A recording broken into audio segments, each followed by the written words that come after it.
Bismillahirrahmanirrahim. Alhamdulillahirabbil alamin.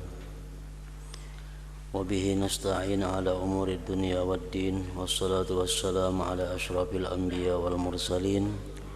Sayyidina Maulana Muhammadin wa ala alihi wa ashabihi ajma'in. Al-muqaddimah ay hadhil muqaddimah.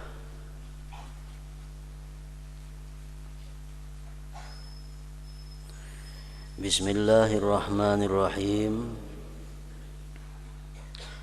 Telah berkata Al-Imam Al-Alim Al-Allamah yang bersangatan alim, Hujjatul Islam wa Barakatul Anam, Abu Hamid Muhammad bin Muhammad Al-Ghazali At-Tusi rahimahullahu ta'ala. Segala puji bagi Allah sebenar-benar pujian. Salawat dan salam tercurah kepada sebaik-baik makhluknya, penghulu kita Nabi Muhammad, dan juga kepada keluarga dan para sahabatnya dan pengikut-pengikutnya. Ketahuilah wahai saudaraku yang sangat berminat dan mempunyai perhatian dalam mencari ilmu, yang telah menunjukkan himmah, artinya keinginan yang tinggi dan rasa sangat dahaga terhadap ilmu pengetahuan. Seandainya engkau berniat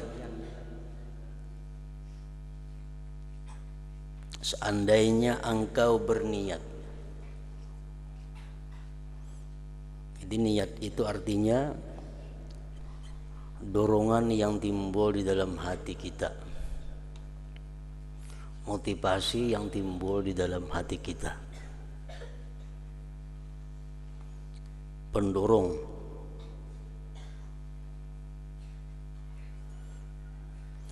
Seandainya engkau berniat dengan mencari ilmu ini untuk berlomba-lomba dan mendapatkan kemegahan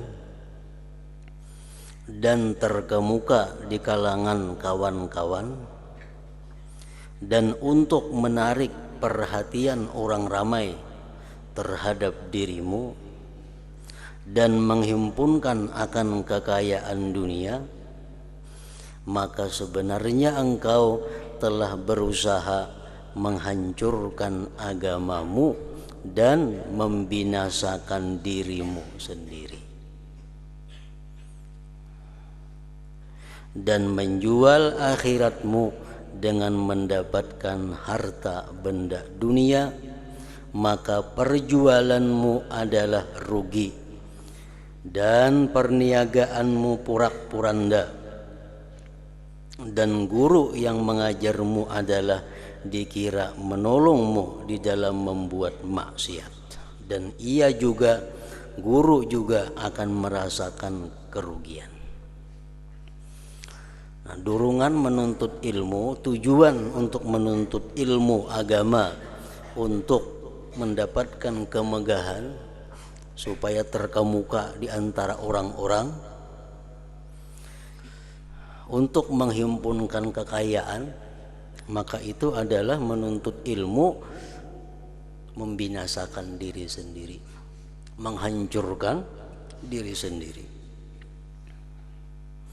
Sesuai dengan sabda Rasulullah sallallahu alaihi wasallam, man ta'allamal ilma li arba'in dakhalan nara. Ujar Nabi kita, barang siapa yang menuntut ilmu karena 4 hal, dakhalan nara, maka dia akan masuk api neraka. Pertama, liyubahiya bihil ulama, dia menuntut ilmu untuk bermegah-megah dengan ulama.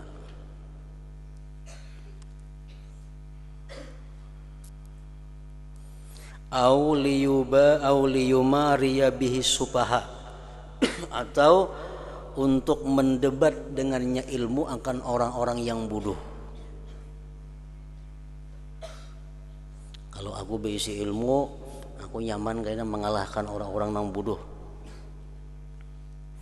Au yuqbila ilaihi wujuhan nas, atau dia menuntut ilmu agar orang berpaling kepadanya, agar orang menghadap kepadanya. Au ya'khudha bihi minal umara al-mala wal hurmata wal jaha wal manzilah, atau dia tujuan menuntut ilmu agar dia dapat mengambil dari pemerintahan gajian, harta, kehormatan, pangkat dan kedudukan. Nah, orang-orang yang menuntut ilmu karena 4 hal itu, kata Rasulullah, dakhalan nara, dia akan masuk ke dalam api neraka.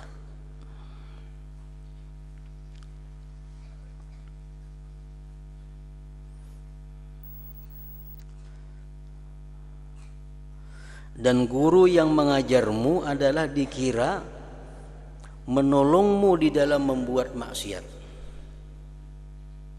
Kenapa? Karena yang dilajari ini sudah tujuannya untuk maksiat.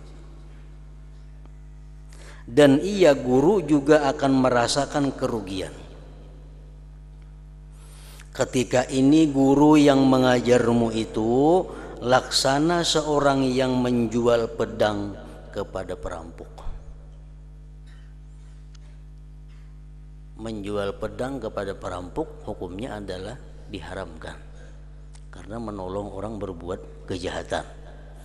Nah, demikian pula seorang guru yang melajari muridnya, yang muridnya itu menuntut ilmu untuk tujuan-tujuan keduniaan, maka guru pun mengajari itu dapat kerugian. Seperti sabda Rasulullah sallallahu alaihi wasallam, man a'ana ala maksiatin walau bi syatri kalimatin kana syarikan lahu biha. Artinya, siapa yang menolong orang lain, memberikan fasilitas kepada orang lain melakukan sesuatu maksiat, walaupun hanya dengan setengah kalimat, maka orang itu dikira dianggap berfungsi di dalam melakukan maksiat tersebut. Umpamanya di belakang rumah kita ada orang berjual arak, Nah, datang orang anak mencari arak, mencari minuman keras. Di mana jurang di sini rumah si Pulan menjual minuman keras ini tuh. Belakangnya kita. Nah, kata-kata kita belakang itu membuat kita bersekutu dengan orang yang menjual arak, bersekutu dengan orang yang meminum arak, walaupun hanya dengan separuh kalimat menunjukkan kepada sesuatu maksiat. Kana syarikan lahu biha.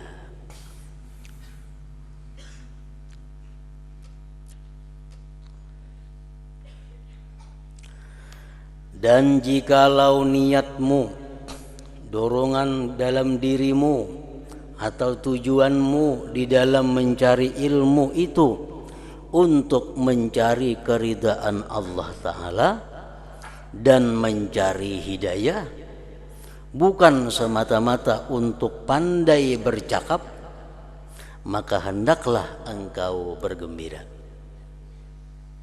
Kalau kita tujuan menuntut ilmu supaya dapat keridhaan Allah, supaya dapat hidayah dari Allah, kita menuntut ilmu, bergembiralah kita. Para malaikat telah mengembangkan sayapnya apabila engkau berjalan dari tempat tinggal kita menuju tempat majelis pengajian, yang mana kita berangkat menuntut ilmu, tujuannya untuk mencari ridha Allah. Malaikat menaungi kita dengan sayapnya. dan ikan yang ada di dalam laut semuanya memintakan ampun bagimu apabila engkau berjalan. Sejak kita berjalan dari rumah sampai ke tempat pengajian yang mana kita menuntut ilmu karena untuk ridha Allah, karena untuk mencari hidayah, makin jauh kita berjalan maka makin banyak iwak-iwak di laut memintakan ampun kepada Allah Subhanahu wa taala terhadap orang yang menuntut ilmu tadi. Nah, jadi menuntut ilmu agama dengan tujuan untuk mencari keridhaan Allah, untuk mencari hidayah Allah, itu merupakan satu dari sekian banyak niat-niat yang baik di dalam menuntut ilmu agama. Makin banyak niat dorongan dalam diri kita untuk menuntut ilmu, makin banyak niatnya, makin banyak pahala yang didapat oleh kita. Imam Ghazali mengatakan, fa inna ta'atal wahidah yumkinu ayyan wiya biha khairatin katsira fayakunu lahu bikulli niyyatin sawab idh kullu wahidatin minha hasanah. Ujar Imam Ghazali mengatakan bahwa satu perbuatan taat macam menuntut ilmu mungkin bahwa bisa, artinya bahwa dia berniat beberapa kebaikan yang banyak, maka jadilah dia dengan tiap-tiap satu niat dapat satu kebaikan dan diganda sampai 10. Nah, jadi kalau kita niat menuntut ilmu agama karena mencari keridhaan Allah, kita dapat 10 pahala. Ditambah lagi kita menuntut ilmu dengan niat untuk mencari hidayah Allah, dapat 10 pulang pahala. Nah, makin banyak niat yang kita tanamkan, asalkan niat itu niat yang baik, makin banyak pahala yang didapat dengan kemurahan dan anugerah daripada Allah Subhanahu wa taala. Jadi pertama, niat kita menuntut ilmu itu talabatul ilmi, para penuntut ilmu, termasuk di dalamnya sudah muallim wal muta'allim, pengajar atau belajar, itu talabul ilm. Menuntut ilmu artinya termasuk di dalamnya orang yang belajar dan mengajar. Jadi kalau kita menuntut ilmu, niatnya pertama untuk mencapai keridhaan Allah, dapat pahala satu kebaikan diganda 10 kebaikan. Niat kita menuntut ilmu untuk mencari hidayah dari Allah, dapat sebuting pulang, satu pulang kebaikan diganda 10. Ditambah lagi kita menuntut ilmu dengan niat menjunjung, melaksanakan titah atau perintah Allah, perintah Rasul Allah. Karena Allah berfirman dalam Al-Quran, fas'alu ahla dzikri in kuntum la ta'lamun, bertanyalah kamu kepada orang yang berilmu jika kamu tidak tahu. Belajar artinya. Nah, jadi kita belajar ini menjunjung perintah Allah, perintah Rasulullah. Ujar Nabi kita, utlubul ilma, tuntutlah ilmu agama walau bisin, walaupun sampai ke negeri Cina. Nah, jadi kita menuntut ilmu ini juga niatnya menjunjung perintah Allah dan Rasulnya. Disuruh Allah dan Rasul, makanya aku ini menuntut ilmu. 3 sudah niatnya, 3 kali 10 dapat 30 pahala. Ditambah lagi niatnya pulang menuntut ilmu itu istirdaul malaikah,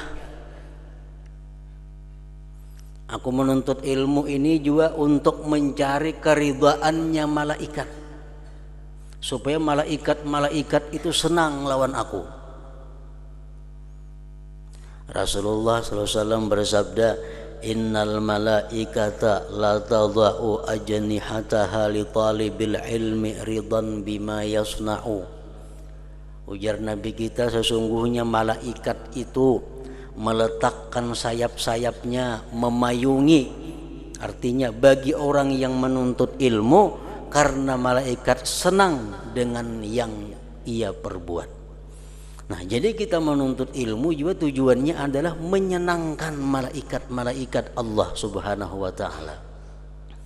Malaikat makhluk yang dicintai Allah. Malaikat makhluk yang mencintai Allah. Kita menyenangkan orang yang dicintai Allah sama halnya menyenangkan Allah Subhanahu wa taala. Nah, jadi berapa sudah? Menyenangkan malaikat 4 sudah. Mencari keridhaan Allah, menuntut ilmu nih. Yang kedua mencari hidayah.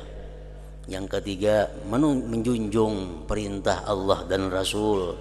Yang keempat mencari keridhaannya para malaikat. Yang kelima tujuannya kita menuntut ilmu, niat menuntut ilmu, talabul maghfirah war rahmah wan najah minan nar. Aku menuntut ilmu ini maksudnya adalah, niatnya adalah juga mencari ampunan, mencari rahmah dan keselamatan daripada api neraka.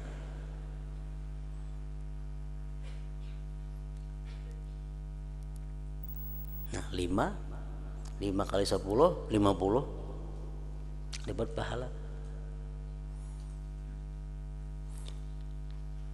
Menuntut ilmu dengan tujuan untuk mendapatkan ampunan Allah, mendapatkan rahmah Allah, keselamatan dari api neraka. Rasulullah SAW bersabda, man ahabba ayyanzura ila utaqaillah minan nar falyanzur ilal muta'allimin. Ujar Nabi,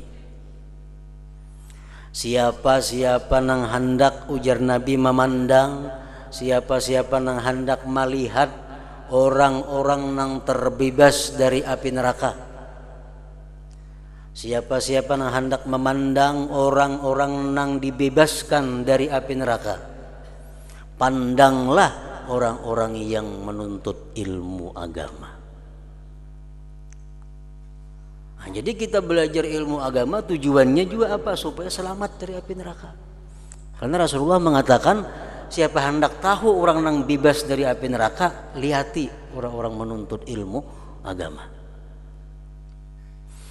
Fawalladzi nafsu Muhammadin biyadihi ma min muta'allimin yakhtalifu ila babil alim illa kataballahu lahu bikulli harfin wa bikulli qadamin ibadata sanatin wa banalahu bikulli qadamin madinatan bil jannah. Demi Allah, kata Rasulullah, tidak ada seorang pelajar yang datang ke tempat pengajian melainkan Allah tulis bagi dia dengan tiap-tiap huruf yang didengarnya, tiap-tiap huruf yang dilihatnya, tiap-tiap huruf yang dicatatnya, Allah tulis ibadah. Dan Allah bangunkan, buatkan bagi dia dengan tiap-tiap langkah kakinya kota di dalam surga. Wa yamsi 'alal ardi wal ardu tastaghfiru lahu. Orang yang menuntut ilmu ini dia berjalan di muka bumi, bumi memintakan ampun baginya. Berjalan di muka bumi, bumi memintakan ampun, ya Allah ampuni orang berjalan di atasku sepulan bin pulan karena dia menuntut ilmu agama. Wa yumsi wa yusbihu maghfuran lah, dan di waktu petang, di waktu pagi dia diampuni oleh Allah. Wa syahidat lahul malaikah, dan malaikat pun bersaksi. Wa yaqulun, malaikat berkata, haula utaqaullah minan nar. Ya, malaikat itu orang-orang yang menuntut ilmu agama, orang-orang yang dibebaskan Allah daripada api neraka. Makanya ada hadis yang mengatakan andai kata manusia itu diberi hidayah oleh Allah, tahu bagaimana pahala yang Allah siapkan, pahala yang Allah berikan kepada orang yang menuntut ilmu agama, niscaya bakalahian berebut untuk menuntut ilmu agama itu. Andai kata semua orang diberitahu oleh Allah kayak apa generalnya pahala yang disediakan kepada orang menuntut ilmu, madrasah, pondok pesantren, majelis taklim kada muatnya. Nah, cuma karena ini surga sesuatu yang sangat mulia, surga sesuatu yang sangat berharga dalam pandangan Allah, Allah akan memberikannya kepada orang-orang tertentu, orang-orang yang dipilih oleh Allah untuk menghuni surganya itu. Ada semua orang bisa mendapatkan, melihat bagaimana Allah memberikan pahala kepada orang-orang yang menuntut ilmu tadi. Nah, jadi kita menuntut ilmu, niatnya juga antara lain adalah supaya dapat ampunan Allah, supaya dapat rahmah, dapat keselamatan dari api neraka. 5 macam niat sudah kita menuntut ilmu, 50 pahala dapat. Kemudian lagi niat menuntut ilmu untuk menambah kebaikan kita adalah aku menuntut ilmu ini asyukru ala ni'mati sihhati wal farag. Aku menuntut ilmu ini sebagai syukurku atas kesehatan yang diberikan Allah dan kelapangan yang diberi Allah. Nah, jadi aku menuntut ilmu ini adalah sebagai bentuk kesyukuranku. Jadi dengan aku menuntut ilmu, aku meniatkan bahwa itu adalah syukurku kepada Allah atas diberi sihat dan lapang.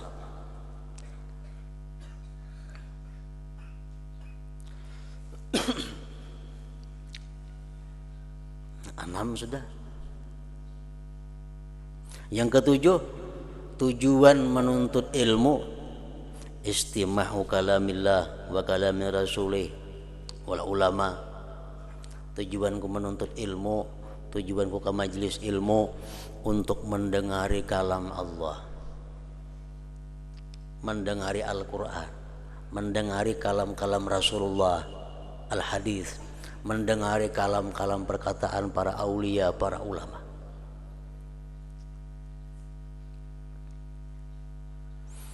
Rasulullah menyatakan dalam sebuah hadis, wa man istama'a ila syai'in min kitabillah wa huwa yuridul ajra kutiba lahu bikulli harfin hasanah. Ujar Nabi kita, siapa-siapa yang mendengari kepada sesuatu dari Al-Quran dan dia menghendaki pahala, ditulis bagi dia tiap-tiap satu huruf itu satu kebajikan. Kita mendengar Bismillahirrahmanirrahim. Berapa huruf Bismillahirrahmanirrahim? 19 huruf. Dapat kita 19 kebajikan kata Rasulullah. Satu huruf dapat satu kebajikan.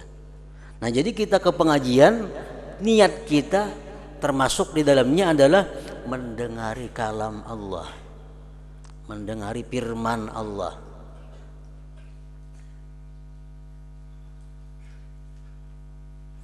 Yang kedelapan, tujuan kita menuntut ilmu, tujuan kita ke majelis ilmu, tujuan kita sekolah agama, ifrahul walidain, membuat senang orang tua kita, membuat senang ibu bapak. Kalau kita menuntut ilmu, senang hati ibu, senang hati abah, senang hati mama melihat anaknya turun menuntut ilmu. Nah, kita menuntut ilmu, kita niatkan untuk menyenangkan kedua orang tua kita, maka kita sekaligus menjadi orang yang berbakti kepada ibu dan bapak. Walaupun si jin sudah meninggal dunia, Walaupun sini sudah berpuluh-puluh tahun di dalam kubur, tetap kita niatkan kita menuntut ilmu ini adalah untuk menyenangkan beliau itu. Rasulullah bersabda dalam sebuah hadis, innar rajul la yasurru bi salahi waladih fi qabri. Seseorang laki-laki, baik abah, kuitan maksudnya, dia akan senang di dalam kubur dengan kesalihan putra-putrinya di dalam dunia. Kan ada hadis yang mengatakan setiap minggu itu ada laporan kepada orang tua di dalam kubur. Anak engkau menuntut ilmu, anak engkau mabuk, anak engkau mencuri. Itu ada laporan kepada orang tua. Orang tua di dalam kubur mendengar laporan anaknya menuntut ilmu, anaknya beribadah, yasur, dia gembira. Nah, jadi kita menuntut ilmu, niat kita, tujuan kita menyenangkan orang tua kita. Otomatis kita dapat juga pahala berbakti kepada kedua orang tua. Yang selanjutnya 9, tujuan menuntut ilmu, niat menuntut ilmu supaya banyak dapat pahala, supaya sekali turun ke pengajian itu ratusan pahala kita dapat, mungkin kalau bisa ribuan pahala. Ihya'us syariah wa sunnah.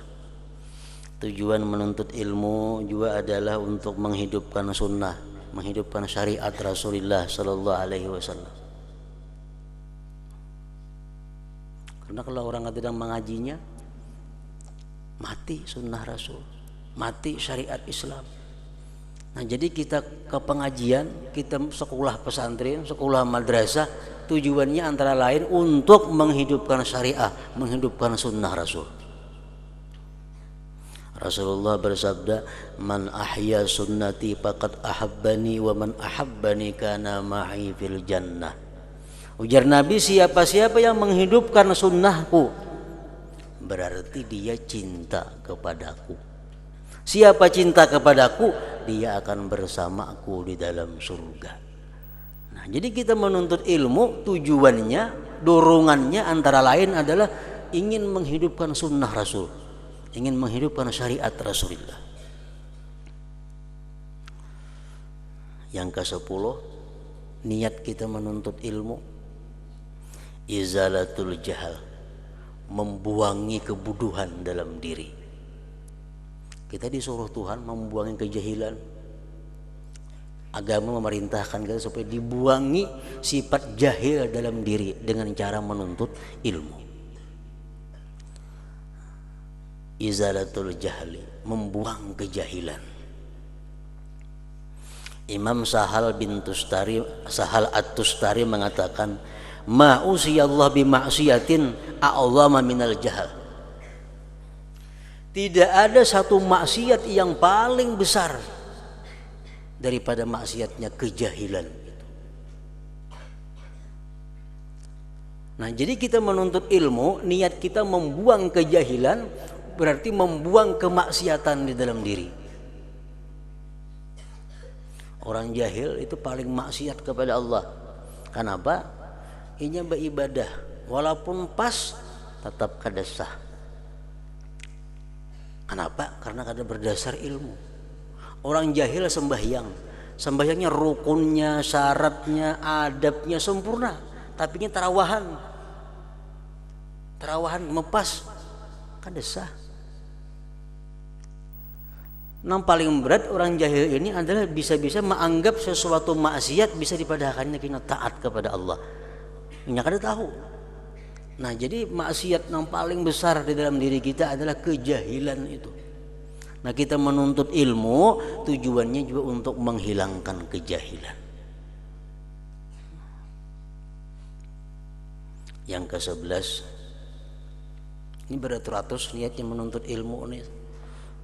100 kali 10 berapa? 1000 dapat pahala sekali turun. 1000 itu lah ganalnya. Ya, belum lagi sahuruf mendengar Quran, 2 huruf mendengar Quran. Al-ijtima' bil ulama was salihin. Tujuanku menuntut ilmu, tujuanku ke majelis ta'lim, niatku, doronganku adalah berkumpul lawan ulama dan salihin. Majlis taklim tak kumpulan ulama ada, orang-orang salih ada.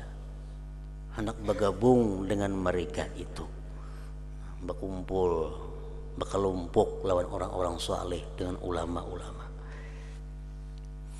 Nah, berkumpul dengan orang salih, berkumpul dengan ulama memberikan manfaat yang sangat besar dalam perbaikan diri seseorang.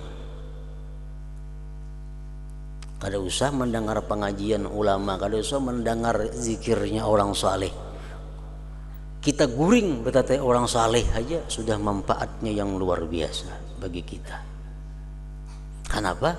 Orang saleh ini orang yang dirahmati Allah, orang yang disayangi Allah, orang yang dicintai Allah. Kalau kita guring betatai sidin, berarti kita guring dengan orang yang dicintai Allah. Sudah untung, apalagi mendengar perkataannya, mendengar nasihatnya makinnya lagi. Nah, jadi ke pengajian ini turunnya aku ke pengajian antara lain berkumpul-kumpul orang saleh, berkumpul-kumpul ulama niatnya. Habib Ahmad bin Hasan Al-Attas mengatakan, "Idza nasaba rabbuka mawqiban fala taqul la ahdur, fa innahu mayansibu laka mawqiban wahdah. Udkhul bi barakatis salihin law ka'atta indahum wa anta ghafil walakin laka niyyatun salihah a'tauka mimma ma'ahum." Ya, Habib Ahmad bin Hasan Al-Attas, apabila Allah Subhanahu wa taala membikin arak-arakan pawai, apabila Allah membikin pawai. Kalau pawai ini tuh pawai akbar, orang pawai sana. Jangan kita berkata, kok ada hendak hadir. Nah, kalau Allah tuh mau ulah pawai, Allah nang mau ulah pawai ini, kita nang di sini, kok ada hendak hadir. Kenapa? Karena Allah kada akan membawa pawainya kepada kita. Kita yang mendatangi pawainya itu. Maka kalau pawainya Jalan Hasan Basri, kita bergana di Kitun, mau kita ke sini kada mau, kita makan nang ke sana. Kita nang ke pawai situ. Nah, bila kita melihat orang pawai ini itu, berarti kita udkhul bi barakatis salihin. Bila kita melihat orang pawai yang bikinan Allah ini, kita masuk dalam barakatnya orang-orang saleh. Kita masuk gabungan kelompoknya orang-orang saleh. Ini pawai yang bikinan Allah. Allah memamerkan malaikat-malaikatnya, Allah memamerkan surganya, Allah memamerkan bidadarinya, Allah memamerkan segala macam keindahannya. Nah, kita harus hadir ke situ supaya kita dapat bergabung dengan orang-orang saleh. Lau ka'atta indahum wa anta ghafil walakin laka niyyatun salihah a'tauka mimma ma'ahum. Jikalau engkau duduk di pintang orang saleh, betatai orang saleh duduk, walaupun engkau lalai, walaupun hati kemanakah, guring kah, tapi waktu turunnya itu ada niat nang baik, mereka akan memberi engkau sebagaimana yang mereka dapatkan.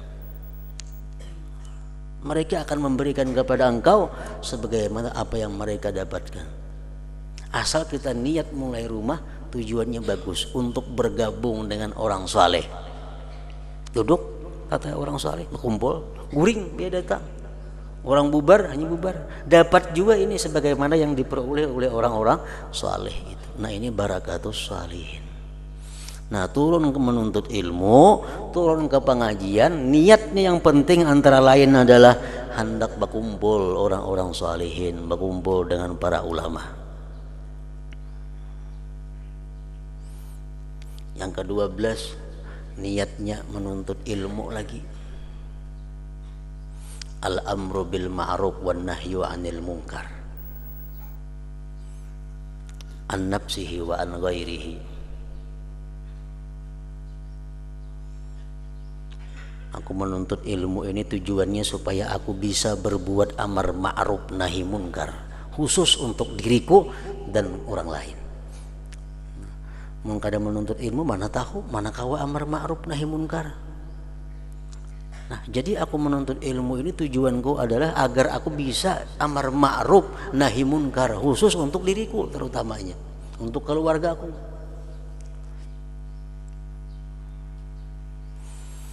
Nah, makanya itu 12 niat hanya untuk satu pekerjaan menuntut ilmu. 12 kita kawa misal niatnya, atau 15 atau 100 niatnya, kali pahalanya berapa? Sebutin kebaikan digandakan Allah 10. Makanya itu orang yang menuntut ilmu ini pahalanya lebih baik daripada sembahyang semalaman suntuk, lebih baik daripada mengilangi 100 berapa 1000 orang garing. Kenapa? Karena dengan menuntut ilmu makin banyak niatnya, makin kada kehitungan pahalanya. Nah, di sini Imamul Ghazali beliau hanya mencatat, menuliskan 2 niat.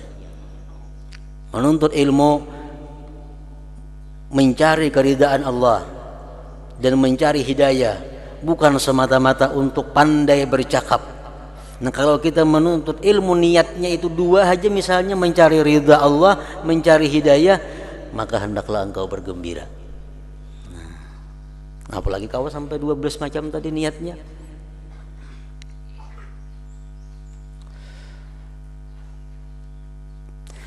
Tetapi sebelum itu hendaklah engkau ketahui bahwa hidayah itu petunjuk Allah, bahwa hidayah itu adalah buah daripada ilmu,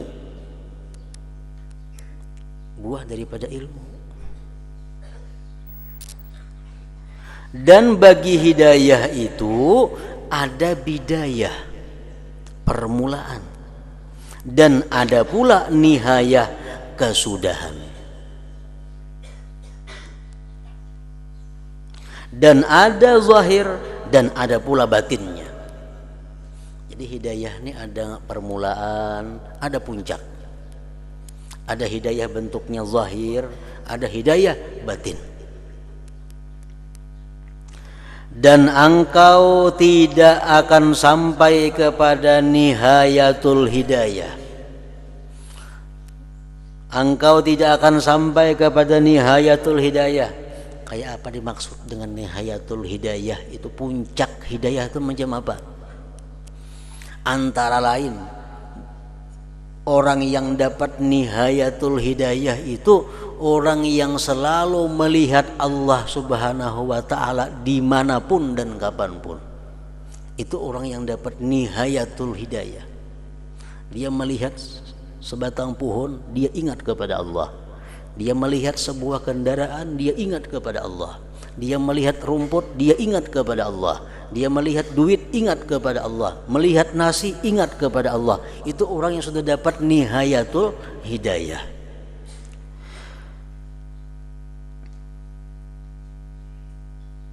Dan engkau tidak akan sampai kepada nihayatul hidayah kecuali setelah engkau melintasi bidayatul hidayah dahulu. Kada kawapang langsung kita ingat.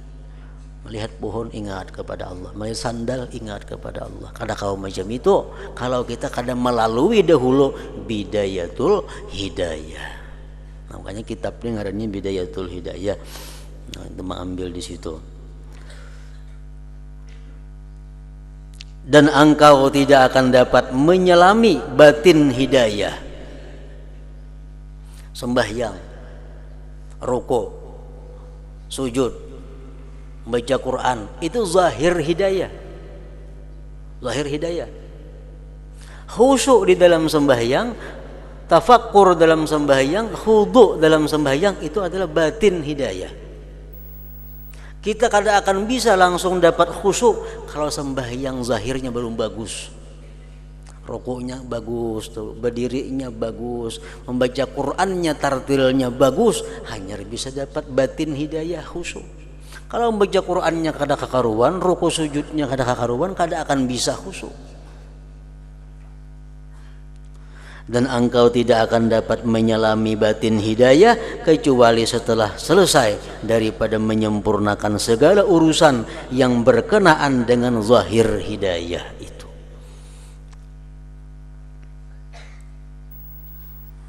Di dalam kitab ini akan saya sebutkan dari Imam Ghazali, Bidayatul Hidayah. Kitab ini menerangkan Bidayatul Hidayah, cara melintas kayak apa supaya dapat hidayah yang batin, kayak apa supaya dapat puncak hidayah. Sidin karang kitab Bidayatul Hidayah, artinya permulaan jalan menuju hidayah, supaya engkau coba mengamalkannya pada dirimu, dan supaya engkau dapat menguji hatimu. Kitab ini merupakan kitab permulaan untuk menguji diri kita. Apakah ada harapan kita dapat nihayatul hidayah? Apakah ada harapan kita dapat hidayah nang batin? Kitab ini ujiannya. Seandainya engkau dapati hatimu, belajar kitabnya sudahlah, belajar. Engkau dapati hatimu condong kepadanya, hakun mengamalkan di kitab nih, dan nafsumu mau mengikuti arahannya, dan ia dapat memberikan perhatian yang sewajarnya, maka nanti engkau akan sampai kepada nihayatul hidayah. Ada harapan kita dapat nihayatul hidayah. Seapa banyak nang bisa kita amalkan dalam kitab ini, itu juga nang bakal kita dapatkan nihayatul hidayah. Kita dapat mengamalkan kitab ini misal 1%, 2% dapat 10%, itu juga nang kita bakal menerima nihayatul hidayah. Maka nanti engkau akan sampai kepada nihayatul hidayah hingga engkau mampu mengarungi lautan ilmu yang luas itu. Tetapi jika engkau mendapati hatimu tidak memberikan perhatian kepadanya, dan nafsumu suka berlambat-lambat dalam melaksanakan perintahnya, maka ketahuilah bahwa kecenderunganmu dalam menuntut ilmu itu hanyalah berpuncak daripada nafsumu yang amarah. Nah, bila kita nih sudah mau belajar kitab ini, kada kau mengamalkan, kulir mengamalkan isi kitab ini, malas mengamalkan isi kitab ini, maka jasirin ketahuilah bahwa kecenderunganmu dalam menuntut ilmu itu hanyalah berpuncak daripada nafsumu yang amarah. Berarti menuntut ilmunya karena nafsu, bukan karena niat yang baik-baik tadi. Karena nafsumu sebenarnya hanya tunduk kepada perintah syaitan yang terkutuk, yang mau menipu engkau dengan bermacam-macam tipu hilahnya, tipu dayanya, sehingga engkau akan terjerumus ke dalam jurang kecelakaan, akan jurang kebinasaan. Nah, jadi kitab ini merupakan batu ujian bagi kita, apakah kita ada harapan untuk sampai kepada puncak hidayah atau kita hanya sampai ingat di sini. Ini kitab merupakan ujian itu. Nah, kemudian syaitan sebenarnya bermaksud supaya engkau melakukan kejahatan.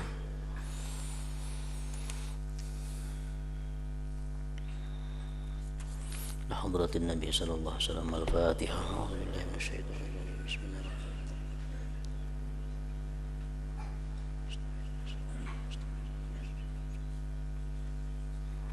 Bismillahirrahmanirrahim. Alhamdulillah rabbil alamin. Wa shalli wa sallim ala sayyidina Muhammad wa alihi wa sahbihi ajma'in. Allahumma ighfir lana wa liwalidina warhamhum kama rabbawna shighara. Allahumma ighfir lana dhunubana wa liwalidina warhamhum kama rabbawna shighara. Allahumma ighfir lana dhunubana wa liwalidina wa limasyayikhina wa li ahbabina wa liman ahsana ilaina ولأصحاب الحقوق الواجبات عليهم وللمسلمين والمسلمات برحمتك يا أرحم الراحمين. اللهم انفعنا بما علمتنا وعلمنا ما ينفعنا وزدنا فهما وعلما وعملا وهدى وتوفيقا ومعرفة برحمتك يا أرحم الراحمين. اللهم احفظنا واحفظ من معنا وما معنا من البلاء وشر كل ذي شر إنك على كل شيء قدير. صلى الله على سيدنا وحبيبنا محمد وآله وصحبه وسلم والحمد لله رب العالمين.